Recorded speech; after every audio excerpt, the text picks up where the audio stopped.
بسم اللہ الرحمن الرحیم۔ السلام علیکم دوستو، میں ہوں شیخ عدنان اور آپ دیکھ رہے ہیں میرا یوٹیوب چینل جس کا نام ہے اردو ماسٹر سٹوری۔ تو جب حضرت ابراہیم علیہ السلام کو نبوت عطا کی گئی تو آپ کئی دن کے بعد گھر تشریف لائے۔ دیکھا کہ سامنے والد سنگ تراشی میں مصروف ہیں۔ والد نے غضبناک نگاہوں سے بیٹے کو گھورتے ہوئے سوال کیا، کہاں سے آ رہے ہو؟ حضرت ابراہیم علیہ السلام نے والد کا سوال نظر انداز کرتے ہوئے جھک کر ایک تراشیدہ چھوٹا سا بت اٹھایا اور ادب و احترام ملحوظ خاطر رکھتے ہوئے نہایت محبت سے والد سے مخاطب ہوئے، ابا جان، آپ ایسی چیزوں کو کیوں پوچھتے ہیں جو نہ سنیں اور نہ دیکھیں اور نہ آپ کے کچھ کام آ سکیں؟ ابا جان، مجھے ایسا علم ملا ہے جو آپ کو نہیں ملا، تو میرے ساتھ ہو جائیں، میں آپ کو سیدھی راہ چلا دوں گا۔ اب شیطان کی پوجا نہ کیجیے، بے شک شیطان اللہ کا نافرمان ہے۔ ابا جان، مجھے ڈر لگتا ہے کہ آپ کو اللہ کا عذاب نہ پکڑ لے اور آپ شیطان کے ساتھی ہو جائیں۔ اس نے یعنی باپ نے کہا، اے ابراہیم، کیا تو میرے معبودوں سے برگشتہ ہے؟ اگر تو باز نہ آئے گا تو میں تجھے سنگسار کر دوں گا، ہمیشہ کے لیے جا، میری نظروں سے دور ہو جا۔ ابراہیم علیہ السلام نے سلام کیا اور کہا، میں آپ کے لیے اپنے پروردگار سے بخشش مانگوں گا، بے شک وہ مجھ پر بڑا مہربان ہے۔ بت خانے میں تباہی کا منظر۔ کچھ دن بعد عید کا تہوار آ گیا۔ قوم کے لوگوں نے حضرت ابراہیم علیہ السلام کو بھی شہر سے باہر میلے میں چلنے کی دعوت دی، لیکن انہوں نے طبیعت کی خرابی کا کہہ کر جانے سے معذرت کر لی۔ در حقیقت وہ ایسے ہی کسی موقع کی تلاش میں تھے۔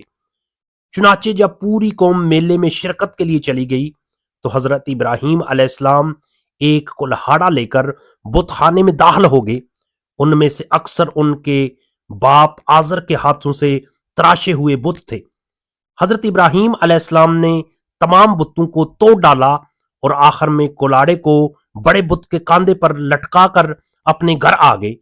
شام کو جب قوم میلے سے واپس آئی تو بت خانے میں تباہی کا منظر ان کا منتظر تھا۔ کہنے لگے، ہمارے معبودوں کے ساتھ یہ کس نے کیا ہے؟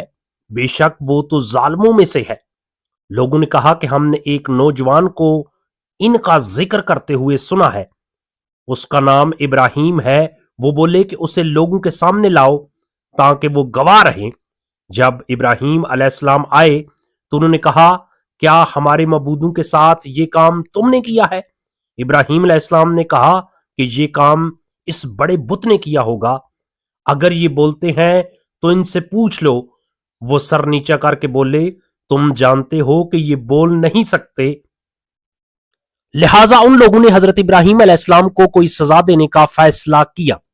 بتوں کو توڑنے کا عمل نمرود سمیت پوری قوم کے لیے ناقابل معافی جرم تھا، لہٰذا فیصلہ کیا گیا کہ حضرت ابراہیم علیہ السلام کو آگ میں ڈال دیا جائے تاکہ آئندہ کسی کو بتوں کی بے حرمتی کی ہمت نہ ہو۔ چنانچہ پوری قوم لکڑیاں جمع کرنے کے عمل میں مصروف ہو گئی، یہاں تک کہ اگر کوئی بیمار پڑ جاتا یا کسی کا کوئی کام نہ ہوتا تو وہ منت مانتا کہ اگر مجھے شفا ہو گئی یا میرا کام مکمل ہو گیا تو میں ابراہیم علیہ السلام کو جلانے کے لیے لکڑیوں کا ایک گٹھا دوں گا۔ ایک مدت تک قوم لکڑیاں جمع کرتی رہی۔ جب لکڑیوں کا پہاڑ کھڑا ہو گیا تو ایک بہت گہری خندق کھودی گئی، لکڑیوں کے اس ڈھیر کو اس میں ڈال دیا گیا۔ کہتے ہیں کہ بہت گہرائی میں ہونے کے باوجود بھی لکڑیوں کا ڈھیر آسمانوں سے باتیں کر رہا تھا۔ جس دن لکڑیوں کے ڈھیر میں آگ لگائی جانی تھی اس سے پہلے شیطان نمرود کے دربار میں پہنچا اور بولا، بادشاہ سلامت، جب لکڑیوں کے اس پہاڑ میں آگ لگے گی تو اس کی تبش کی وجہ سے کوئی بھی اس کے قریب نہ جا سکے گا، لہٰذا آپ ابراہیم علیہ السلام کو آگ میں کیسے ڈالیں گے؟ یہ وہ سوال تھا جو کہ نہ نمرود کے کند ذہن میں آیا اور نہ ہی اس کے کسی ساتھی اور مشیر کے ذہن میں آیا۔ شیطان نے جب نمرود کو پریشان دیکھا تو فوراً بولا، تم پریشان کیوں ہوتے ہو؟ میں ہوں نا، تم بس ایسا کرو، اپنا ایک بہترین شخص میرے حوالے کر دو، میں اسے ایک ایسی مشین بنانا سکھا دوں گا جس سے کسی بھی چیز کو کافی دور تک پھینکا جا سکتا ہے۔ چنانچہ قوم میں سے ایک بہترین کاریگر کو تلاش کر کے شیطان کے حوالے کر دیا گیا اور اسے کہا گیا کہ آپ نے شیطان کی مدد کرنی ہے۔ جو مشین بنائی گئی اسے منجنیق کا نام دیا گیا۔ سنگ باری کی یہ دستی مشین ایک مقام پر کھڑی کر دی گئی۔ منجنیق بنانے والے شخص کا نام خیزن تھا۔ وہ دنیا کا پہلا انسان تھا جس نے منجنیق بنائی، جس کی پاداش میں اللہ تعالیٰ نے اسے زمین میں دنسا دیا اور وہ قیامت تک زمین میں ہی دنسا رہے گا۔